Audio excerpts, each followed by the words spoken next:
Mais bonjour, aujourd'hui je vais commencer à parler des commanders en tant que tel potentiel pour le prochain set. Puis je me suis dit qu'en même temps, il y a beaucoup de cartes qui vont probablement spiker. Fait que ça me permet au moins d'identifier les cartes qui vont spiker, d'après moi. Puis en même temps, voir les potentiels des commanders. Premièrement, on a Magma Brazen Outlaw, qui est extrêmement compétitif pour être vrai, là.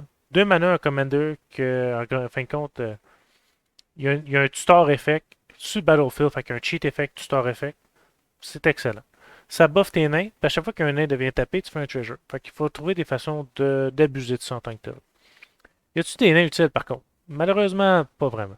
On a certains nains, comme Dwarven Patrol, qui va être la carte combo du deck. Mon but, c'est pas nécessairement de présenter des combos infinis, mais c'est juste pour présenter que c'est une carte avec énormément de potentiel.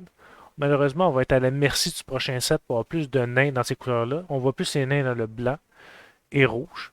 Fait que on va voir rendu ça là. Torrent Mauler, tout le monde la connaît. C'est un changeling. Rim Knight, ça fait un job. Ça a été joué en standard. C'est pas nécessairement la meilleure carte ever, mais au moins ça fait un job. Après ça, on voit des affaires comme Seven Dwarf. Pourquoi j'ai mis cette vidange-là dans les cartes de nains? Mais c'est juste pour dire à quel point il y a peu de nains présentement, là. On s'en prend, on s'entend que je vais prendre des affaires comme Metallic Mimit, qui malheureusement est une carte tribale. Fait qu'elle va nécessairement coûter plus cher puisque c'est mis dans beaucoup, beaucoup de decks. Dwarven Recruiter est déjà spiké, malheureusement. Mais pour moi, il va spiker un peu plus si jamais ce commander-là reçoit assez de tools dans son, dans son kit en tant que tel. Après ça, on regarde Torbrand, que tout le monde connaît très bien, qui va fonctionner énormément bien. Dwarven Mind, juste une façon de mettre un nain sur le jeu avec un fetch. Mais ça reste un land qui est intéressant là aussi, parce que ça donne aussi un bloqueur dans le pire des cas. Maintenant, y a-t-il des façons de taper tes nains quand ils sont semi-mexiques? Oui, il y a deux petits lands qui vont permettre en plus de casser des Eldrazi parce qu'ils font du colorless.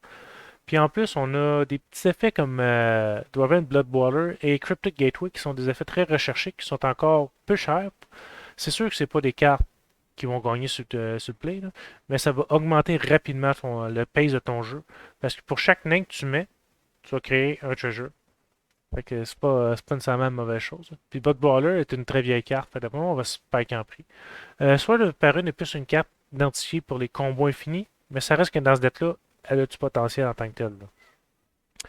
Après ça, on regardait à des cochonneries comme dans Kamigawa, qui est Air Strong Koto, qui ne servait pas à grand-chose, honnêtement. Mais je vais juste présenter que il n'y a pas grand effet qui ferait de taper les créatures en tant que telles. On a une négociation forcée un peu qui va permettre de faire des dégâts, mais c'est plus une carte associée au deck de token, qui est des créatures token, plus que d'autres choses.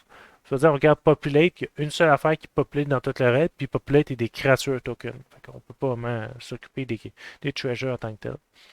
Maintenant, parlant de treasure, y a-t-il beaucoup de façons dans le rouge de créer des treasures? Oui. C'est pas toutes les cartes qui vont créer du treasure, mais c'est ceux qui ont pris mon attention dans le sens c'est des cartes qui ont du potentiel en commander en tant que tel. Le nouveau petit gobelin Pilferer a beaucoup de potentiel d'aider tes sacrifices. Il va falloir avoir des sacrifice effects dans ce deck-là, c'est sûr certain. Fait que je me dis qu'elle a sa place.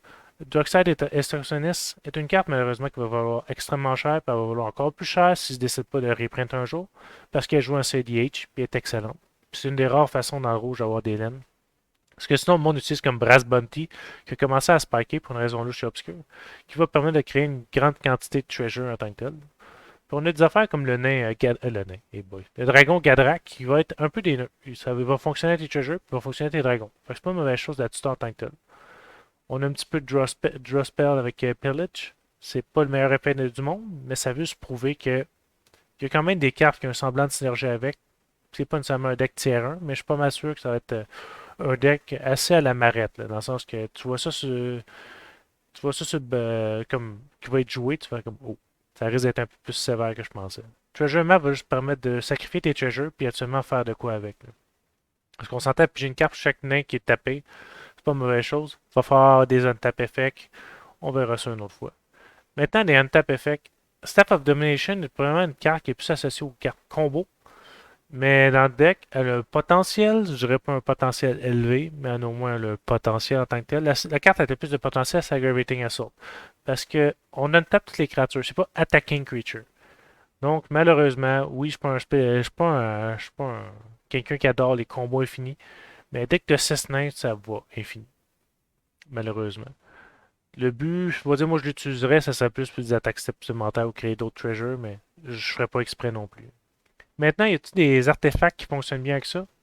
Oui, Ether, Kirapur Ether Grid fonctionne très bien parce que tu peux voir, tu sais, tes treasures quand il va rester sur la table pour d'autres choses que de la mana. Fait que c'est pas la même chose. Cloudstone Curio, malheureusement, est encore une carte associée au combat infini. Mais dans ce deck-là, elle va pas nécessairement être infinie, mais elle va permettre de réutilisation de vos nains. Ça veut dire que tu as des nains à bas cost, on s'entend. Ça se prend relativement bien pour chaque nain tapé. Là.